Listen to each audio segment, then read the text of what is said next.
Hi friends, എല്ലാവർക്കും സുഖമെന്ന് വിശ്വസിക്കുന്നു. അപ്പോൾ ജർമ്മനിയിലെ എൻ്റെ ഫസ്റ്റ് വീഡിയോ ആണ്. ഇന്ന് വീക്കെൻഡ് ആയതുകൊണ്ട് ഹസ്ബൻഡിന് ഓഫാണ്. അപ്പോൾ ഒന്ന് പുറത്തോട്ടൊക്കെ പോകാനാണ് ഒരു പ്ലാൻ. അപ്പോൾ നമ്മൾ നേരെ ഫ്രാങ്ക്ഫർട്ടിലേക്കാണ് പോകുന്നത്. അപ്പോൾ നമുക്ക് കുറച്ച് ഫ്രാങ്ക്ഫർട്ടിലെ വിശേഷങ്ങളൊക്കെ ഒന്ന് കണ്ടാലോ. നമ്മൾ ഉച്ചയ്ക്കായപ്പോഴത്തേക്ക് വീട്ടിൽ നിന്ന് പുറപ്പെട്ടു. നമ്മൾ മൂന്നുപേരും കൂടി ബസ്സിലായിരുന്നു വീണ്ടും അവിടെ നിന്ന് കയറിയത്. അവിടെ നിന്ന് നേരെ നമ്മൾ ബാദ് ഹംബർഗിലുള്ള ബാൻഹോഫിലെത്തി. ട്രെയിനിന് വേണ്ടിയിട്ട് വെയിറ്റ് ചെയ്തു. ഒരുപാട് നേരമൊന്നും വെയിറ്റ് ചെയ്യേണ്ടി വന്നില്ല, പെട്ടെന്ന് തന്നെ ട്രെയിൻ വന്നു കേട്ടോ. പെട്ടെന്ന് നമ്മൾ കറക്റ്റ് ടൈമായിരുന്നു, നമ്മൾ വെയിറ്റ് ചെയ്യേണ്ടി വന്നില്ല. നമ്മൾ എന്നിട്ട് ട്രെയിൻ ഇങ്ങനെയൊക്കെ കണ്ടപ്പോൾ ഭയങ്കര എക്സൈറ്റഡ് ആയിരുന്നു, ഭയങ്കര ഹാപ്പിയൊക്കെ ആയിരുന്നു. മെയിനായിട്ട് പറയേണ്ട കാര്യം എന്ന് വെച്ചാൽ നമ്മൾ പുറത്തേക്ക് നോക്കുമ്പോൾ കാണുന്ന കാഴ്ചകൾ ഭയങ്കര സൂപ്പറായിരുന്നു. നമ്മൾ ആലപ്പുഴയിലൊക്കെ ചെല്ലുമ്പോഴത്തേക്ക് നമ്മൾ നെൽപ്പാടമൊക്കെ കാണത്തില്ലേ, ആ ഒരു ഇതായിരുന്നു.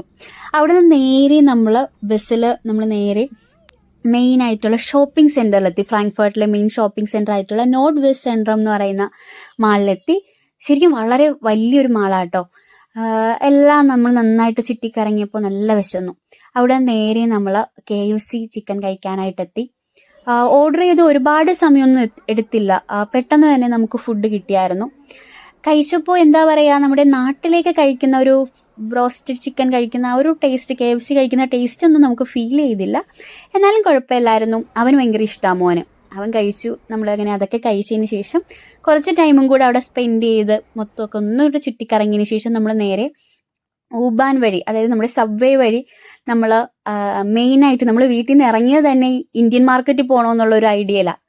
അവിടെ നിന്ന് നമ്മൾ നേരെ അവിടെ എത്തി. കുറച്ച് നടക്കാനുണ്ട് കേട്ടോ. സ്റ്റേഷനിൽ ഇറങ്ങിയിട്ട് കുറച്ച് നടന്ന് നമ്മൾ നേരെ നമ്മുടെ ഇന്ത്യൻ മാർക്കറ്റിലെത്തി. സ്പൈസ് ലാൻഡ് എന്നായിരുന്നു അതിൻ്റെ പേര്. അപ്പോൾ ശരിക്കും പറഞ്ഞാൽ അതിനകത്തോട്ടേക്ക് കയറിയപ്പോൾ നമ്മൾ നമ്മുടെ നാട്ടിലേക്കുള്ള ഒരു ഹൈപ്പർ മാർക്കറ്റ് കയറുന്ന ഒരു ഫീലായിരുന്നു കേട്ടോ. നമുക്ക് ഒരുപാട് മലയാളികളെയൊക്കെ കാണാൻ പറ്റി. മെയിൻ അട്രാക്ഷൻ എന്ന് പറയുന്ന എല്ലാ ഫുഡിൻ്റെയും നമ്മുടെ ഫ്രോസൺ ഇവിടെ അവൈലബിൾ ആയിരുന്നു. നമ്മുടെ ബിരിയാണി, കൊഴുക്കട്ട, പൊറോട്ട, ഇഡ്ഡലി, ഉഴുന്നുവട, പരിപ്പുവട തുടങ്ങിയ എല്ലാത്തിൻ്റെയും ഫ്രോസൺ ഇവിടെ അവൈലബിൾ ആയിരുന്നു. ഇതെല്ലാം കണ്ടു കഴിഞ്ഞ് മോൻ ഭയങ്കര ടയേർഡായിരുന്നു. സോ നമ്മൾ പെട്ടെന്ന് തന്നെ വീട്ടിലെത്തി. കുറച്ചൊക്കെ ഉറങ്ങിയതിൻ്റെ ആ ഒരു ആക്റ്റീവിൽ അവൻ നല്ല ഹാപ്പി ആയിരുന്നു വീടൊക്കെ എത്തിയപ്പോഴത്തേക്ക്. പിന്നെ ഇതാട്ടോ നമ്മുടെ വീട്ടിലേക്ക് പോകുന്ന വഴി. വളരെ കാം ആൻഡ് ക്വയറ്റ് ആയിട്ടുള്ളൊരു പ്ലേസാണ്. എന്താ പറയുക, അവൻ ശരിക്കും ഇന്നത്തെ ആ ഒരു ജേണി ശരിക്കും എൻജോയ് ചെയ്തു എന്ന് തന്നെ പറയാം. അപ്പോൾ ഇതാ നമ്മുടെ വീട്. ഇതിൻ്റെ മുകളിലത്തെ 3ാമത്തെ നിലയിലാണ്. അപ്പോൾ ഇന്നത്തെ വീഡിയോ എല്ലാവർക്കും ഇഷ്ടമായെന്ന് വിശ്വസിക്കുന്നു. അടുത്ത വീഡിയോയിലൂടെ കാണാം. താങ്ക്